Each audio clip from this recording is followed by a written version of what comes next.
একটা গল্প শুনেছিলাম, পাক হানাদার বাহিনী যখন বাংলাদেশে অ্যাটাক করতো, পাক হানাদার বাহিনী জিজ্ঞেস করতো মুসলিম না অমুসলিম চেক করার জন্য, বলতো কালেমা বল, কালেমা বাতাও। তো যারা কালেমা বলতে পারতো পাকিস্তানি বাহিনী নাকি ওদেরকে ছেড়ে দিত, শুনেছি। তো একজনকে এক বাঙালিরে পেয়ে তার মাথার মধ্যে বন্দুকর নল ধরে বলতেছে কালেমা বল সালে, কালেমা বাতা, কালেমা বল। তো ভয়ের চোটে এই দোয়া পড়া শুরু করছে। ও পড়তেছে লা ইলাহা ইল্লা আনতা সুবহানাকা ইন্নী কুনতু মিনাজ জালিমিন। পাকিস্তানি বলে সালে ইয়ে তো মুসিবত কা কালেমা হে।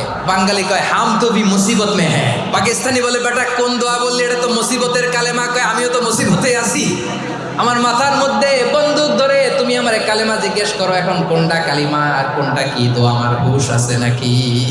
লা ইলাহা ইল্লা আনতা সুবহানাকা ইন্নী কুনতু মিনাজ জালিমিন। বিষ্ণুনবী বললেন দেয়ালে পিঠ থেকে গেলে, চোখে মুখে অন্ধকার, বাঁচার কোনো উপায় নাই, তখন এই দোয়াটা পড়তে হবে। এই দোয়া পড়ে আল্লাহর কাছে ফরিয়াদ করলে বিপদ মুক্ত করবেন কে?